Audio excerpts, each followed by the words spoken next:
مرد کے لیے جائز نہیں کہ وہ عورت کی زبان سے میلاد بھی سنے، نعت بھی سنے، مرد کے لیے جائز نہیں. مرد کو مرد سکھائے گا، عورت سکھائے گی تو عورتوں کو سکھائے گی. بے شک آپ سویرے فتوا دیجئے کہ چھوٹی سی مسجد میں بیٹھ کے، چھوٹے سے کونے میں بیٹھ کے چھوٹا سا مولوی، اور وہاں تو اتنے بڑے مفتی ٹی وی پہ بیٹھے ہوئے ہیں، وہ غلط ہے تو صحیح ہے کیسے ہو گئے؟ سنو، میرے نبی پاک علیہ الصلوۃ والسلام کے مذہب کا حسن یہ ہے کہ اسلام کہتا ہے ایک نظر بی بی کو دیکھا کسی نے غلطی سے تو معافی ہو جائے گی، دوسری نظر شہوت سے دیکھا تو حرام ہے اس کے لیے، وہ پاکستان کا مولوی ہو یا سعودی عرب کا شاہ ہو، کسی کے لیے عورتوں کے بیچ پھرنا اٹھنا بیٹھنا جائز ہے؟ میرے نبی پاک صلی اللہ تعالی علیہ وسلم نے فرمایا ہے میں عورتوں سے مصافحہ کرنے نہیں آیا.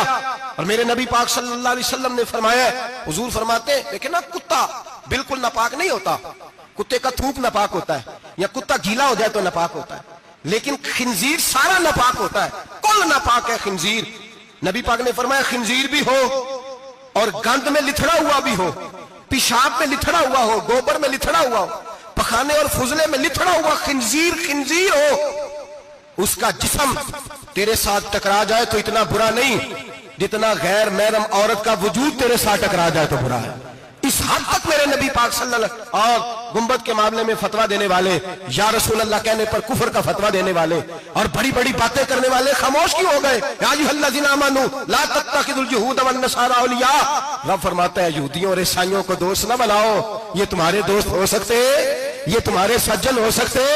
جب عرش کا مالک کہہ رہا ہے سجن نہیں ہو سکتے تو دوستی کی بات کیسے بڑھا رہا ہے؟ یا رسول اللہ ہمارے سجن کون ہو سکتے ہیں؟ فرمایا تمہارا دوست وہ ہو سکتا ہے جو محمد عربی کا غلامی کرنے والا ہو، جو رسول اللہ کی نوکری کرنا ہو، دوست ہوگا. دوسرا دوست ہو سکتا؟ کوئی ایکٹر مذہب نہیں سکھائے گا، کوئی گویہ مذہب نہیں سکھائے گا. حضرت جناب سیدنا جنید بغدادی، بغداد کے پیر سے کسی نے پوچھا تھا آج سے 1100-1200 سال پہلے، وہ تو زمانہ ویسے نیکی اور پرہیزگاری کا تھا، کہ بابا جی مرد اور عورت نیک ہو، بغیر پردے کے، بغیر حجاب کے، بغیر دیوار کے بیٹھ کر ایک دوسرے کو دین سکھا سکتے ہیں؟ حضرت صاحب بتائیے، مرد اور عورت نیک ہو تو بغیر پردے اور حجاب کے ایک دوسرے کو دین سکھا سکتے ہیں؟ تو حضرت جنید بغدادی فرمانے لگے سکھانے والا حسن بصری ہو اور سیکھنے والی رابعہ بصری ہو تو پھر بھی بغیر پردے کے بیٹھنے کی اجازت نہیں. تو مفتی صاحب کو اجازت کس نے دی؟ مولانا صاحب کو اجازت کس نے دی؟ بڑا وہ نہیں ہوتا جو ٹی وی پہ زیادہ آتا ہے، بڑا وہ ہوتا ہے جو رسول اللہ کے دین پہ عمل زیادہ کرتا ہے. حضرت عبداللہ ابن مسعود رضی اللہ تعالیٰ عنہ فرماتے ہیں زیادہ باتیں کرنے والا عالم نہیں ہوتا. حضور پھر عالم کون ہوتا ہے؟ فرمایا پڑھو قرآن، انما یخشی اللہ من عبادہ العلماء. فرمایا بڑا عالم وہ ہوتا ہے جو اللہ سے زیادہ ڈرتا ہے، اس لیے کہ رب فرماتا ہے میرے بندوں میں سے جو عالم وہ ہیں جو اللہ سے زیادہ ڈرتے ہیں، خوف رکھتے ہیں. تو میرے بھائی رمضان المبارک میں بچنا ہے، پرہیز کا وقت ہے، تو کوئی شخص بھی کوئی شو نہ دیکھے، میری منت ہے آپ حضرات، کوئی شو نہ دیکھے.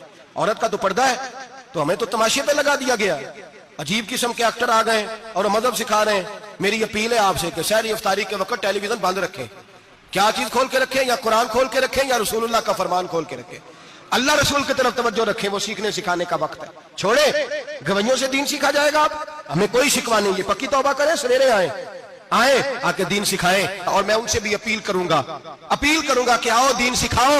حضرت فضیل بن عیاض فرماتے ہیں میں ڈاکو تھا، کبھی کبھی چھپ چھپا کے جمعہ پڑھا کرتا تھا، پھر میں نے توبہ کی تو سچی توبہ کی، پھر میں نے توبہ کی تو رب کو راضی کرنے والی توبہ کی، پھر میں نے توبہ کی تو چھوڑی ہر شے، غریبوں کا لوٹا ہوا مال واپس کیا، جس کے پیسے نہ دے سکا اس کے گھر میں جا کے اس کی بھینسوں کو چارہ ڈالا، اس کے اونٹوں کی خدمت کی، میں نے قرضے چکائے.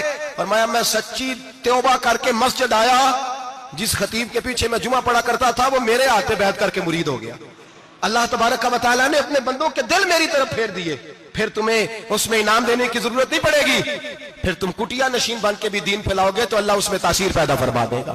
تو روزے کا معنی رکنا ہے. روزے کا معنی بولیے، روزے کا معنی رکنا. کس سے؟ جھوٹ سے، غیبت سے، بدی سے، بد نگاہی، کھانے پینے. روزہ کس پہ فرض ہے؟ امیروں پہ کہ غریبوں پہ؟ جی کہنے میں تو کام ہی، میرا تو کام ہی محنت مزدوری والا، میں کیسے روزہ رکھوں؟ میں تو دیہڑی لگاتا ہوں تو روزہ کیسے رکھوں؟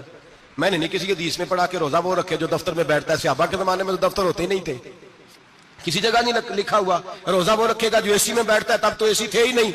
حضرت ابوبکر صدیق رضی اللہ تعالیٰ عنہ سے لے کر جناب بلال تک سارے اپنے ہاتھ سے کام کرتے، سارے اپنے ہاتھ سے کام کرتے سارے. حضرت عمر فاروق رضی اللہ تعالیٰ عنہ خلیفہ وقت ہونے کے باوجود مال غنیمت کے اونٹ چرنے جاتے تھے تو چراگاہ میں چھوڑنے میں جاتے تھے، لینے بھی آتے تھے واپس.